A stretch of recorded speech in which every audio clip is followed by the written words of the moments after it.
Very warm welcome to the meeting. This is a joint meeting. I'd like to welcome the police representatives, DMS, Mr. Derek Lui, Ms. Ali Chui, ACPSQ, Ms. Karen Zhang, CSP, CIIB, and other police representatives. Welcome. All except one member are attending, except Mr. Li Ben. Let's get down to the agenda proper. We have the quorum. We have not received any proposed amendments since the last meeting to the minutes. Should members have no proposed amendments, shall we take the minutes as read? Thank you. Item 2, presentation, Project ComeHome. I'd like to invite the police representative, Stephen. Madam Chair, the police have been using technology to provide rapid and efficient services, and we would like to enhance our cooperation with the members of the public. We have invited for today's presentation Mr. Henry Leung, Superintendent Field Support, to brief us on the Project ComeHome. This is about cooperating with the transport operators to find the missing people and bring them home. Henry. Mr. Leung, please. Madam Chair, members. I am Henry Leung, Superintendent Field Support Branch. I'm going to spend about 15 minutes to brief members on the proposal to bring missing people home, and this is Project ComeHome.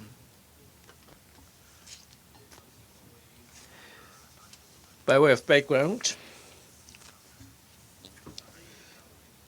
I'll be briefing members on the details there, and we have 2 projects under this. We have the octopus card number listing mechanism and the positioning device system, and we also have publicity and education. By way of background, the police receive about 2,200 cases of missing people every year, about 30% of them, or 600 or so, who are 65 or above, or dementia sufferers. According to Census and Statistics, in 2023, those above the age of 65, the number stands at 1.57 million, accounting for 21% of the total population in Hong Kong. In 2046, the percentage would shoot up to 36%, or 2.74 million.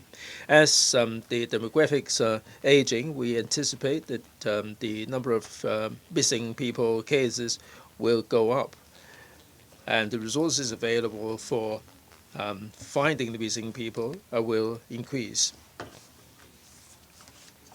The police have been attaching a lot of importance to these kind of missing people cases, so we resort to different means to enhance the efficiency of finding the missing people, in particular the elderly people and those who are not able to look after themselves. They're liable to get involved in accidents, and they can be fatal. So the police really seek to find these missing people and reunite them with their family members to avoid any mishap. In view of this, in June 2023, the police introduced the Project ComeHome through public-private cooperation and the use of technology and publicity and education. We'd like to enhance our ability to find the missing people. And there are 2 items there, as I referred to a moment ago. The first one is the octopus card number listing mechanism, and also the positioning device. First, the listing system. And this is done in collaboration with the KMB and the MTRC. We list the ID card numbers of the missing people in order to heighten the efficiency of finding them and reuniting them with the family members. Now, this is how it works when we receive reports of missing people. If the missing person is under the listing system, we will be getting the card numbers from the loved ones and refer them to the MTRC and the KMB. And then they will be listing these numbers in the systems. When these missing people are tapping their cards using the public transport, the KMB and the MTRC will receive the notification, and the resources will be deployed to find these missing people. Target. Since the MTRC and the KMB do not have exactly the same deployment system, so there will be some difference there. For the MTRC, it covers elderly people who are aged 60 and above, dementia sufferers, and also those vulnerable people like children and suicidal people with suicidal tendencies. For the KMB, it covers people 65 and above, and also the auto cards for children, students, and the disabled, and we call them a vulnerable group of people. Effectiveness. This listing system, since its inception, 600 autobus card numbers have been listed in the KMB and the MTR system, and we managed to find 37 missing people. For the other missing people, they were found through other means, or they turn up on their own at home. In some other cases, and family members cancelled the cases. Let me cite you an example. A 58-year-old dementia patient. At 2:26 p.m., a report was made to the police about a missing person. Within 4 hours, we managed to find the person at Kennedy Town exit. Now, in the NT, if there are missing people, it would be really hard to be able to identify the missing person without any clues. It would be hard for us to do so in absence of this particular system. There's another case, 80-year-old gentleman. At 11 a.m., he went missing, and a report was made in Wan Chai, and through this mechanism, within 45 minutes, a mere 45 minutes, the gentleman was found, and he was reunited with his loved one, and we managed to avert any mishap. In absence of this mechanism, it would take a pretty long time for people to be found, and the family members would be subject to really a lot of misery. With the introduction of this system, we managed to narrow down the scope of search, and within a short space of time, we would be able to identify the persons, and this proves to be very effective. Item 2, positioning devices. The second item under this project is the distribution of the positioning devices. It's nothing new at all. Many people are using these on their pets and also their children to guard against the possibility of them going missing. And people already have had a lot of experience in this regard. We hope that the members of the public will be using these kind of wearables more often to help the carers to find their loved ones, in particular those elderly people and dementia sufferers. So we advise the family members to adopt this device, and in June, our support branch has also procured some suitable devices, and through the missing person unit, we distribute them to the relevant people. And we hope that the carers would be able to find their missing relatives through these devices. Targets. These are distributed by the missing person unit.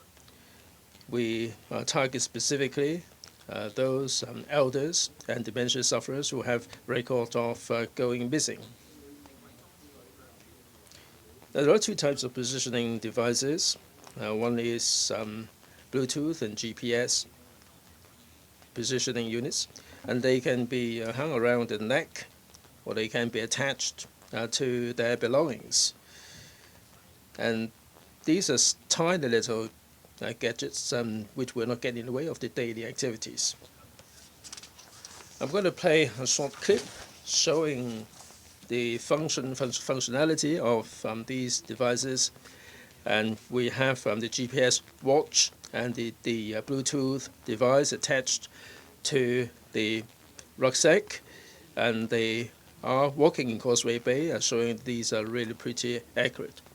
On the left hand side, the green part is the GPS area.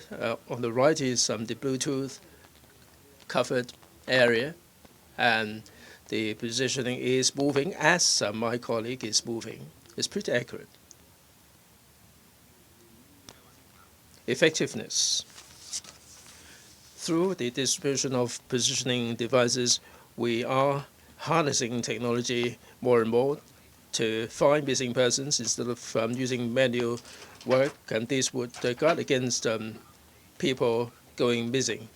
Some family members are telling us that they don't really have to call the police. If their loved ones go missing, they are able to track them down pretty easily. So the carers will suffer from less of a stress with these devices. Since the inception of this scheme, we have been proactively launching publicity and education. Internally, we do brief our colleagues on the latest, and in April last year, we organized a multi-agency meeting. 28 NGOs were involved, and the SPC members were also involved. The MTRC, KMB, Alzheimer's Disease Association were also invited to take part to work out how the dementia patients can be assisted. And the success of this scheme relies very much on the cooperation of the carers. So we do mount publicity through the media and on radio, television, and social media. We're also mounting a lot of publicity. We brief the carers on this particular scheme. We would encourage families with dementia sufferers or elderly to clearly record their autopsy card numbers and equip them with the positioning devices. If they go missing, it would stand a pretty good chance of being found. I'm going to be playing you a little clip. This is shown on the Offbeat program, and this is on the Facebook, Instagram, and WeChat, and Phoenix TV, Hawaii TV are also carrying this particular clip. Madam, my father's gone missing. This is his personal particulars. Please find him.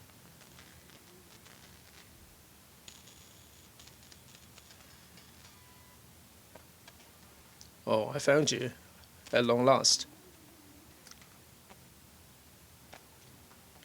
Our support branch is supporting the members of the public. We have introduced this program, Project ComeHome. We work in collaboration with the KMB and the MTRC, and we would refer the autopsy card numbers to the two corporations, and the police, the KMB and MTRC, will be able to make suitable deployment. We have already procured these positioning devices and distribute them to the relevant people.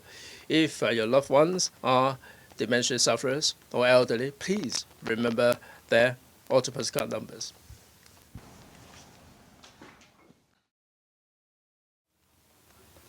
So this is the Project ComeHome, and we have managed to do it or launch it through the public-private partnership program, so that we can make use of advanced technology, so that in taking care of elders will be able to efficiently and effectively locate where the missing persons are.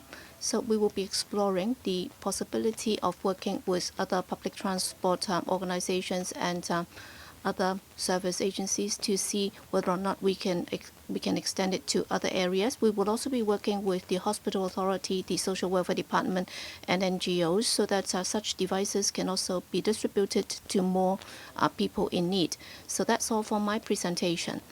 I'll be happy to take questions. Thank you, Henry. Members, and also Deputy Chairman. Yes, thank you, Madam Chair. Concerning the distribution of the positioning devices, I understand that you would be giving them one such device with regard to the Octopus card number listing mechanism. Well, I'm sure there must be a software behind this. So was it developed by the police, or are you asking the public transport organizations to develop it themselves so that they'll be able to track the people down? The reason why I'm asking this, because a couple of years ago when I visited the KMB, they told me that they already had such functions, but then I've never heard about this from the MTRCL. So I'm wondering whether or not you're making use of such technology, or is it that you have developed this program on your own and just asked them to work with you? Then instead of working with the public transport organizations, you should have approached the Octopus, because even for Star Ferry, I will be able to locate him, and if I'm able to identify the missing person, then I'd be able to notify you. So instead of working with the different public transport organizations, you should be working with the Octopus, right? Yes, I'll leave it to Henry to answer the question. Thank you, Deputy Chairman, for your remarks.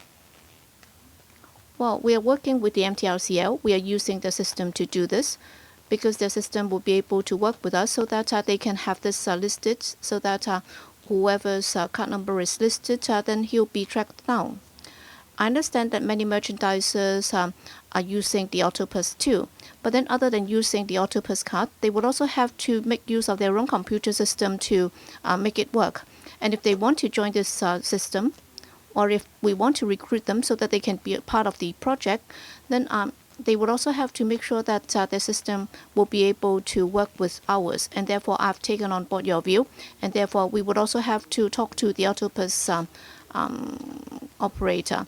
In fact, we have also been working with the KMB and the MTRCL, as well as the Octopus operator. We are also in touch with other organizations, but then we are still in the process of negotiating with them, and therefore some of the details can only be announced later. Yes, I'd like to follow up on what has just been said. Well, Octopus card is something that is very much an essential part of our daily life. We succeeded very early, and that's the reason why many people would just use this for payment. It's not just for public transport, but then for many other merchandisers, they also use Octopus for payments.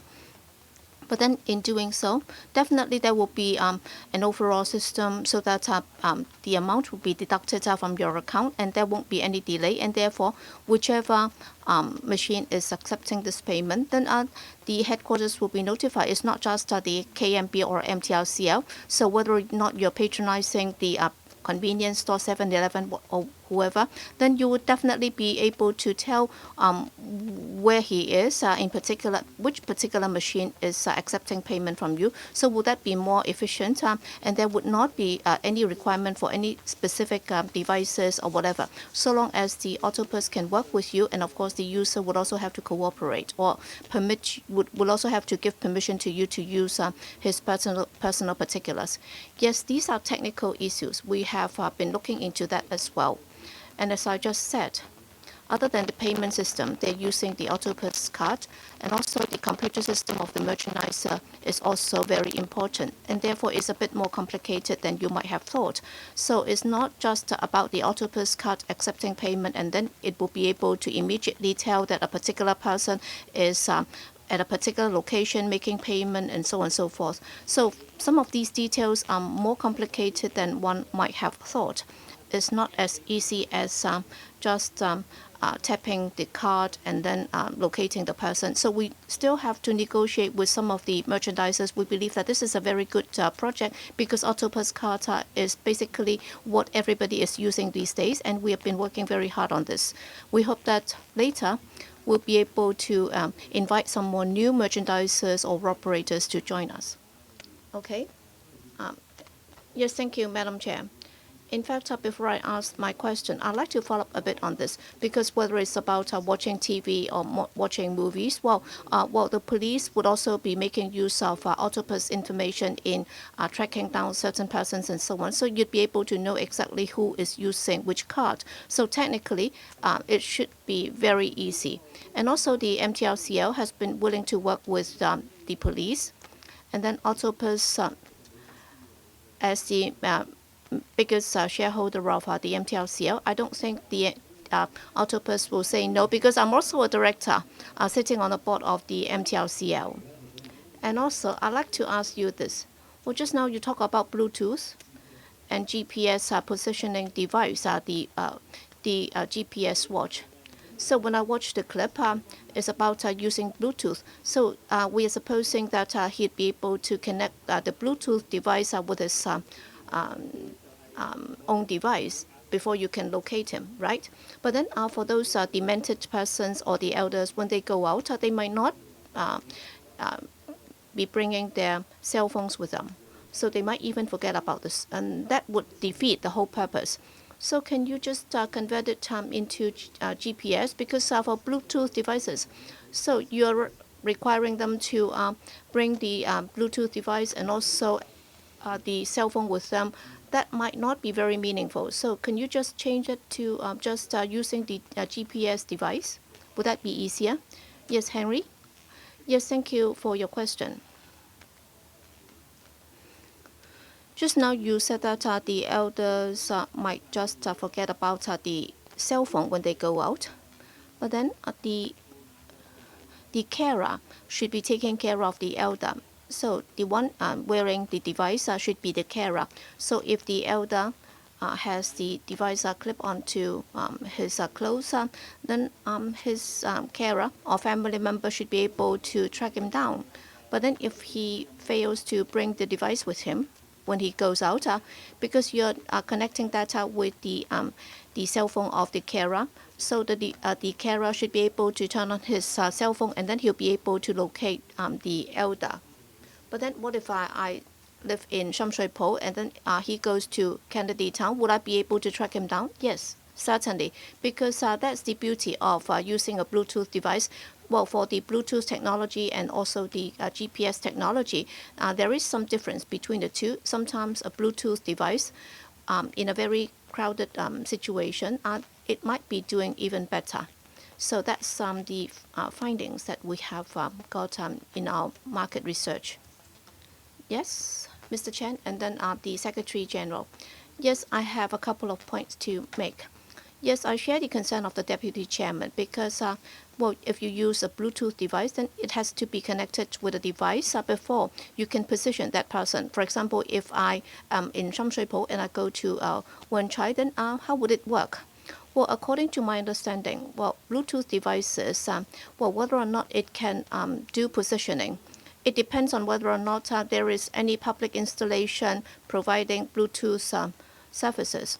But then in Hong Kong, I think the technology is very advanced, and everywhere you have Bluetooth transmission devices available, and therefore many people have Bluetooth devices, and therefore that would also enhance the tracking efficiency.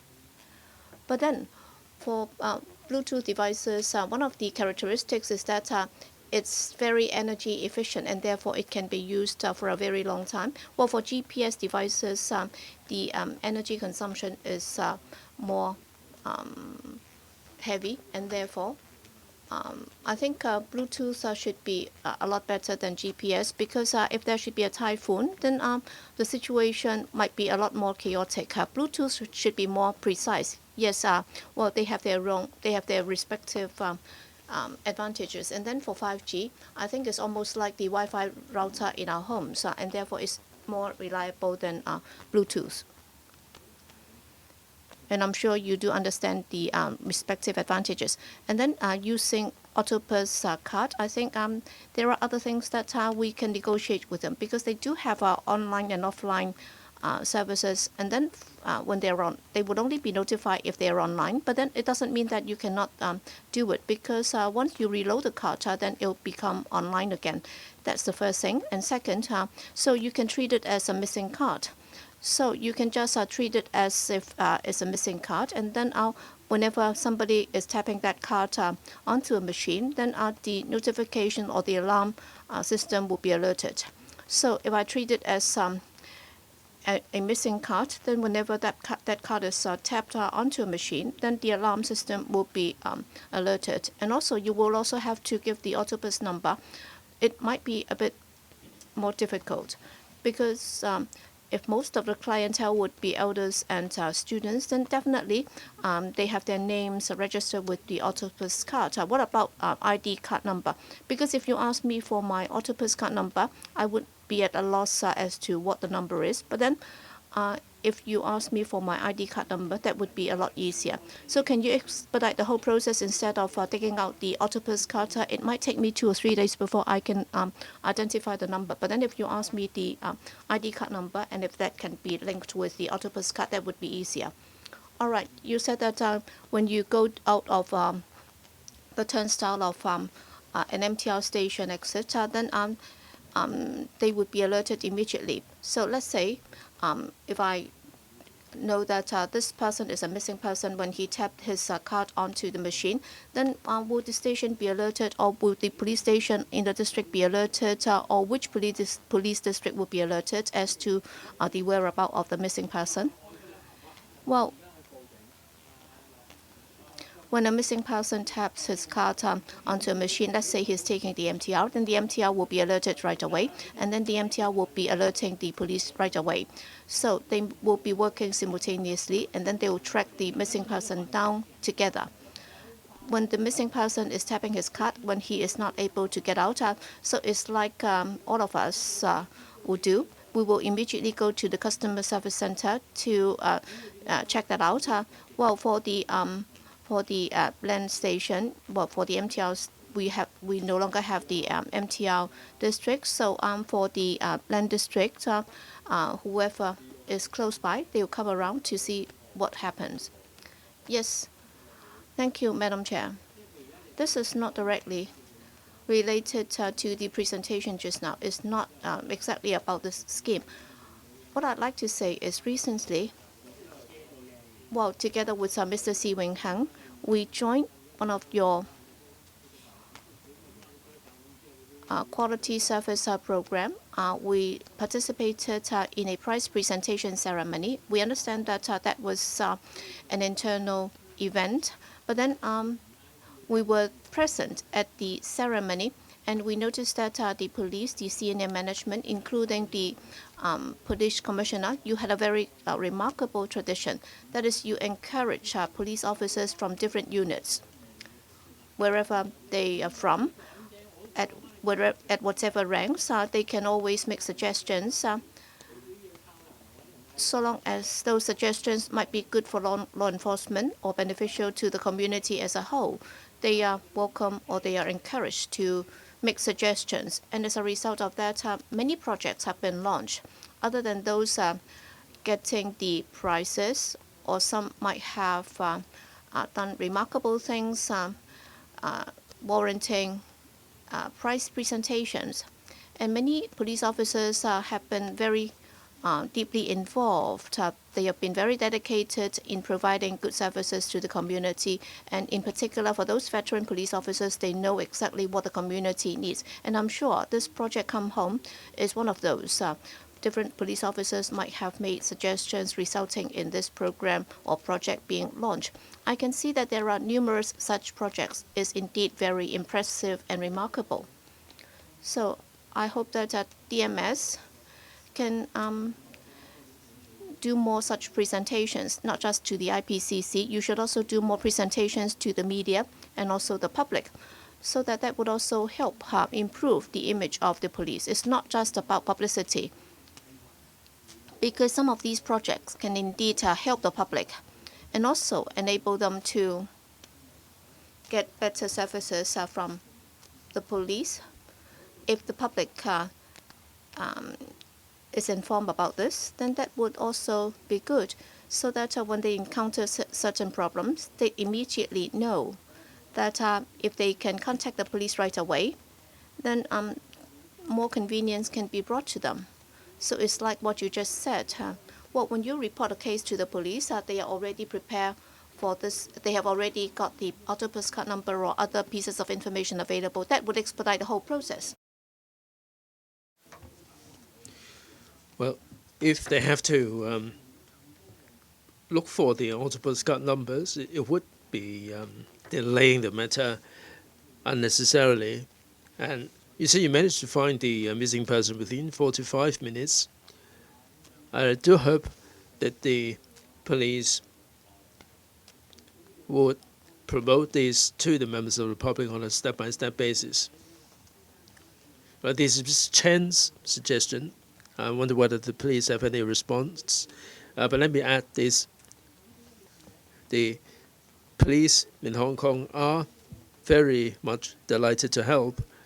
If we have good publicity, then people would get the idea that they can protect their children as well as their loved ones with cognitive impairment. Like we keep saying that we should keep the octopus numbers. I think we should make a habit of keeping the numbers. It's all a matter of habit. We also have the Fitbits and all the wearable devices. If there are elderly family members or vulnerable people at home, you should keep these data at home. You don't have to bother the police. DMS, I'd like to respond.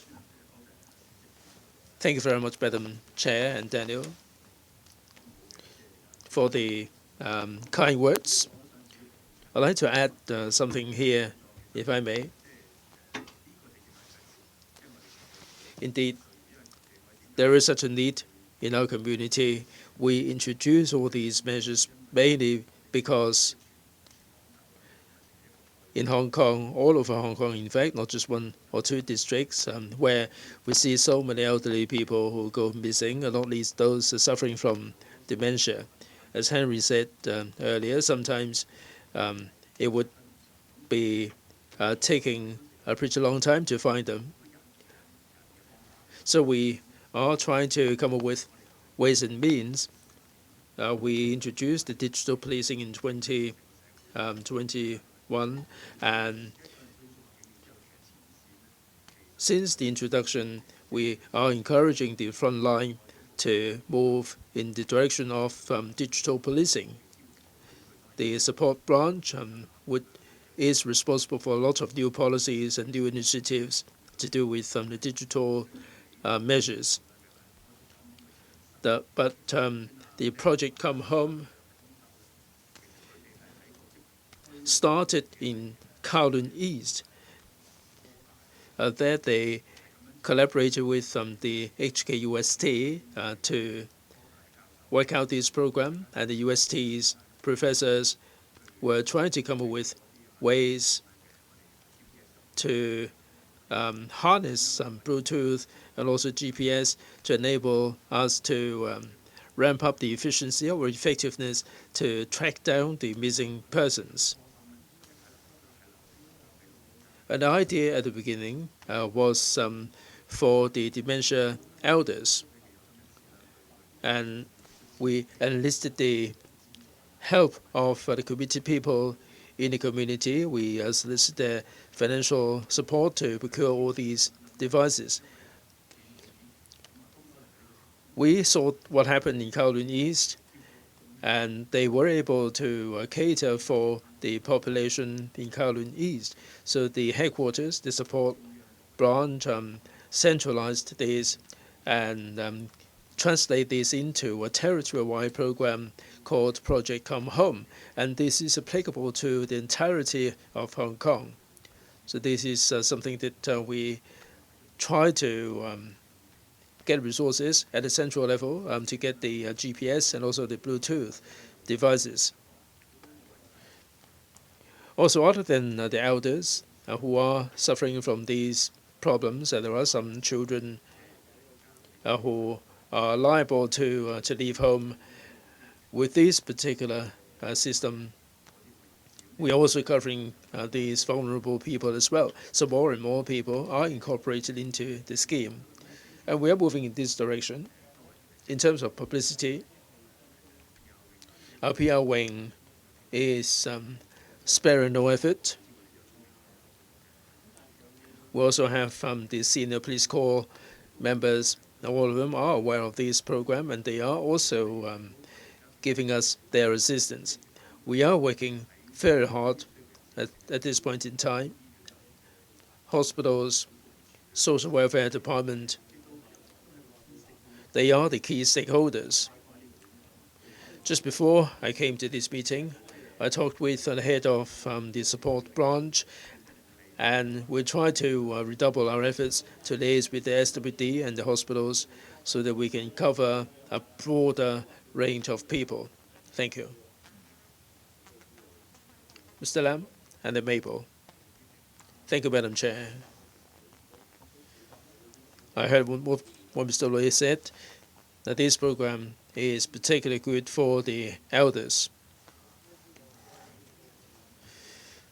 Now, in terms of publicity and education, the police do have a lot of resources. They have the senior police corps members. They are the healthy, proactive senior citizens who are helping their fellow senior folks. It would be a good idea for them to publicize this particular project. It would go down very well among the senior population. You mentioned the children who might be vulnerable. I think the JPC could also come in and help. You do have quite a lot of resources. The SPC is really a wonderful group. Thank you. Mabel. Thank you, Madam Chair. Thank you, Derek, for your team. Project ComeHome is a really marvelous program. I've got two questions, though. First, I understand you are strengthening the network to broaden the coverage, but I'd like to find out a little bit more here. You may have the GPS, you may have the Bluetooth devices on you. In Hong Kong, are there any blind spots that might cause problems? Second,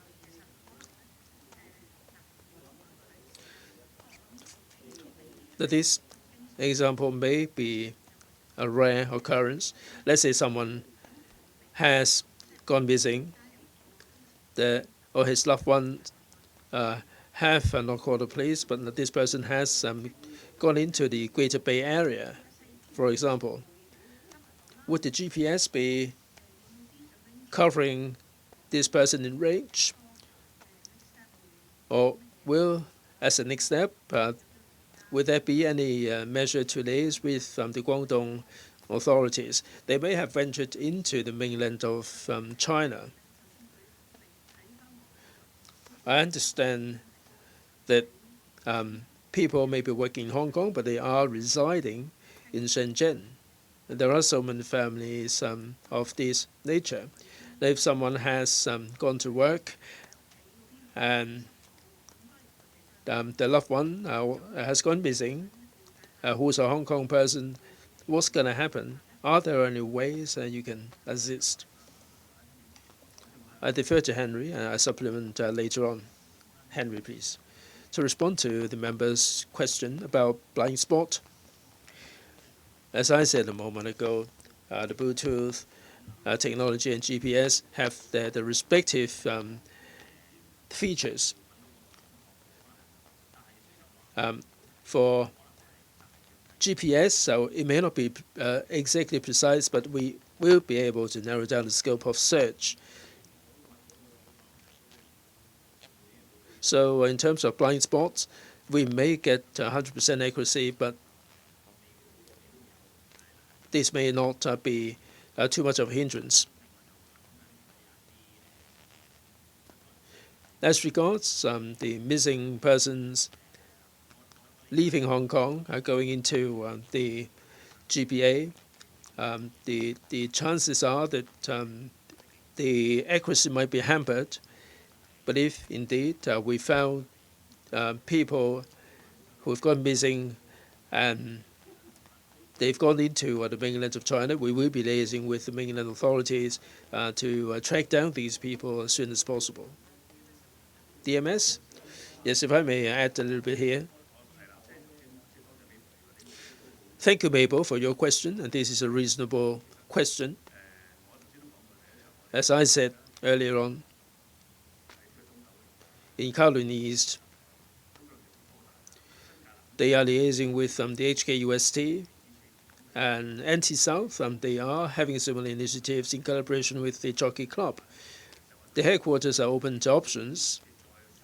If there are new developments, if there are new initiatives that are far more effective than what we have right now, then we'll be only too delighted to adopt them, and we would adopt them on a wholesale basis. In terms of technology, members probably heard that we have the HKSOS. This may not be applicable to this system, but that system is really covering all kinds of areas, and we cover the remote sites in open seas. That did happen before in Sha Tau Kok in the middle of nowhere, where the signals are not really sufficient, but the HKSOS is really putting in remarkable performance. Now we had a water sport athlete who drifted into the mainland. We spotted this person through this particular system, and we liaised with the team in the mainland. We do have close liaison with the mainland authorities. Now, saving life is the number one priority. There can be no higher priority there. Now, this may not be incorporated into the Project ComeHome, but indeed, as things evolve, the Bluetooth and the GPS, the family members are so happy about this. It's not just the case of getting the devices for free. Indeed, they are able to identify their loved ones through these devices. So far, we managed to see the really positive responses. We're not going to be stuck with this. We will be identifying better and more effective measures and devices for adoption. Any further points for comments? This is a wonderful initiative. There are so many elders. People are getting older in 12 years' time. Those above the age of 65 will be 40% or more. And we need to have tender loving care for the elderly population. And we should have tender loving care for those who are vulnerable. And these measures will only be good. We're all in support of good technology. Any further points? If not, let's move on to the next item, matters for information. There are two items. First, CAPO's monthly statistics. That's in Annex 3. 3B, CAPO's criminal and disciplinary checklist, Annex 4 of the bundle. Please. Stephen, please. Madam Chair, if I may bring members up to date on the complaint, the trends. We have an analysis of the complaint statistics to get the full picture. Reportable complaints from left to right, 2022 to 2024, January to August, all the reportable cases.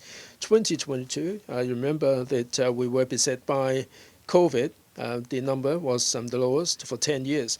2023, we saw a normalization of economic activities and social activities, and the police enforcement has also increased. So in 2024, we've seen some adjustment. January to August 2024, we have received a total of 1,156 reportable complaints. When compared to 2023, 1,099 cases, there was a slight increase, but then the situation remained steady. So these figures show that, we needed to analyze into these cases. Well, one case might involve more than one allegations, and that's the reason why we've been looking into the complaints in the past 3 years, and we did an analysis on them. Well, this chart shows the number of complaints. Well, as shown here, for minor cases from the left-hand corner, neglect of duty, and also misconduct, improper manners, and also offensive language. So between 2021 to 2022 and 2024, it accounted for some 30% from a very substantial portion. And then for January to August 2024, with regard to the investigation by the IPCC, a total of 1,427 allegations were made. So some 40%, that is the pie shown in deep blue. Well, according to the complainants, they have been dealt with by way of withdrawal of the complaint. And then for the yellow part, because there was no assistance from the complainant, as a result, it's not pursuable. And then for some 20%, some 11% that's dealt with by way of, informal treatment or informal resolution. And then for the green part, there was a comprehensive investigation, and then 3% was substantiated, but then there were no serious allegations in those cases. So these are the trends reported by the CAPO. Thank you. Thank you for the report. Any questions or anything that you'd like to raise or bring up for discussion? Yes, any further reports? Yes, I've tabled that as well. So that's about the chart on criminal and also disciplinary issues, and I think it's self-explanatory, and therefore I have nothing to add to that. So anything that you'd like to raise for inquiries and so on? If none, then AOB, there is nothing under AOB. So that's the end of the meeting. And once again, I'd like to wish you a very happy Mid-Autumn Festival. So good health and prosperity. Thank you. CAPO. About the gunshot, will the procedures be improved? There are still many questions. Family members are raising doubts. Do you think that there should be further investigation? Do you think the police should explain themselves to the public and the family members? Thank you very much for the question. I defer to the SG.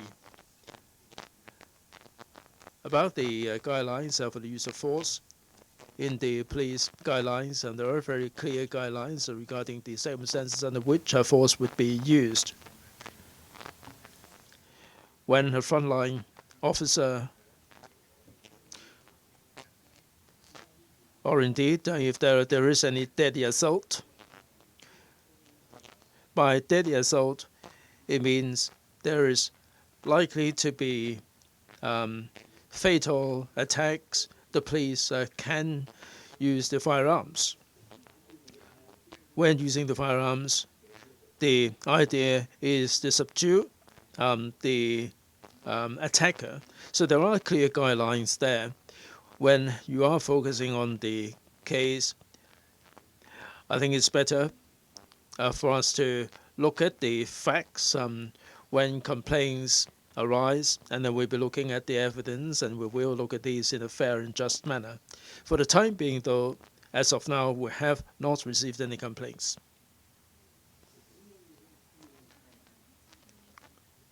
That you have not received any complaints, would you be taking initiative to conduct investigation? And if I may put this to the chair, the HK you has come up with the result? Have you communicated with the Vice Chancellor? Well, the IPCC under the law is here to monitor the complaints received by CAPO. In absence of any complaints, there is no work to be undertaken. As to the question for the chair, now the chair is here in her capacity as chairman of the IPCC, so please focus your attention on the work of the IPCC.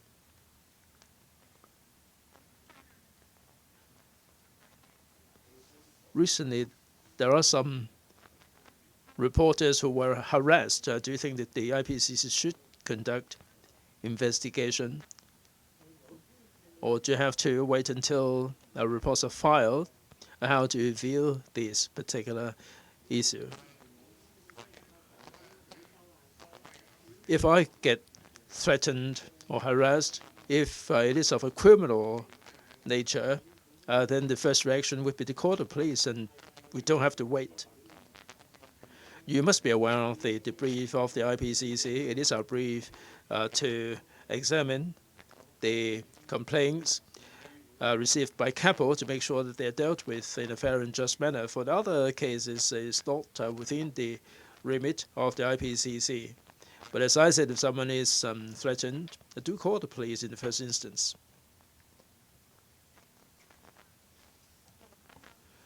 You said if there are any threats, they can be fatal, firearms can be used, but what about the mentally ill patients? Would there be any exceptional treatment? The guidelines are sufficiently clear. If a threat exists at a particular high level, the frontline officer has the duty to deal with the complaints to make the threat go away, because not only are they protecting the frontline officers, they're also protecting the safety of the residents nearby. This is the duty of the frontline police officers. For the other considerations, the key thing is to protect themselves as well as the members of the public. This is the highest priority. 1 moment ago, you said that you would only receive complaints first.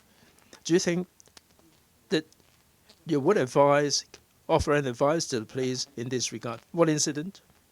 Yes, the opening fire incident. Well, unless we have spotted any serious problems with the procedures, at this point in time, we don't have any facts or any information in this regard. As I said, we are monitoring the CAPO's handling of complaints. Mingpao daily. If you never received any complaints, there would be no follow-up of this particular case. Is that right? No complaint, no follow-up, no.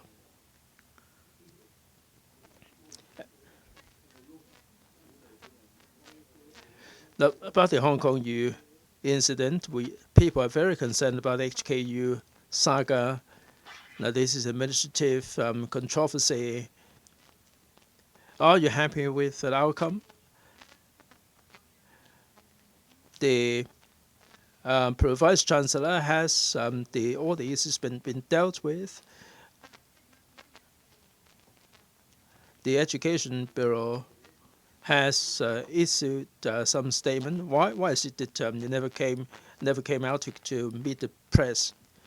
Well, I know that you are concerned about Chairman Wong's other capacity, but today's is about the IPCC, so please focus your attention on the work pertaining to the IPCC.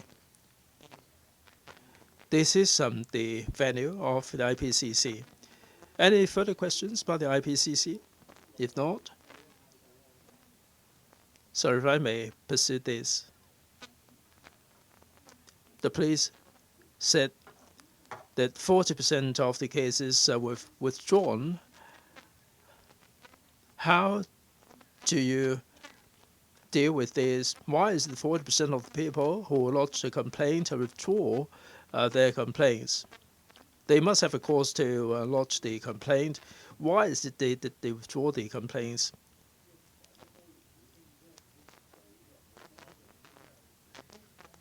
Well, let me say this. For the withdrawn complaints, all along there would be a significant proportion. The complainant might feel that something happened and they feel aggrieved by the police treatment. And in many cases, after the event, they feel that it was any sort of a minor nature. So there can be many factors. It is quite normal for this to happen. And this is really commensurate with the figures before. It would be hard for us to highlight one or two cases over the years. The number is commensurate with the previous numbers. If I may add one more point about the previous question, about the complaints, it is the position of the IPCC that if there are complaints, we would deal with them. If they have filed a report to the police, certainly we have to deal with them.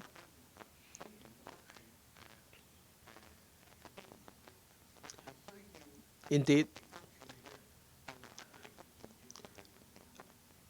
we would advise them to call the police first. So we do have a demarcation of duty.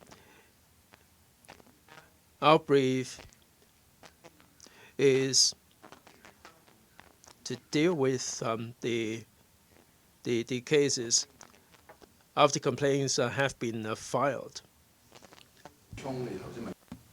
I can add a bit to this. You said that some 40% of the complaints would be withdrawn, and of course the complainants would have different reasons for withdrawing their complaints. But then as far as the IPCC is concerned, for each and every case, even if it's withdrawn, we would find out why there was this complaint, and then the CAPO would also ask the complainant as to why they'd like to withdraw their complaints. And when we see that in a particular complaint there is independent evidence, so even if there is no complainant, because normally the complainant who has withdrawn his complaint would not give evidence, but then when we look at the case, if we find out that the frontline officers might have been negligent on their duty, then we would also be making our own findings. But then, as I said, some 40% of the complaints, overwhelming majority of those, were cases where we couldn't find any independent evidence to show that the frontline officers might have done something wrong. If we found that, we would have taken action. But then we would find out if there's any improper manners resulting in the complainant determining not to pursue this case any further. Then, of course, the IPCC's most important task is to ensure that we have the two-tier mechanism. We have to ensure that it's functioning properly and fairly. So I think so much for today's press conference. Okay, thank you for coming. What about Hong Kong U? You don't have any response. Thank you for your concern. In fact, on that evening, the Hong Kong U also issued a press release at around 11 in the evening. Thank you.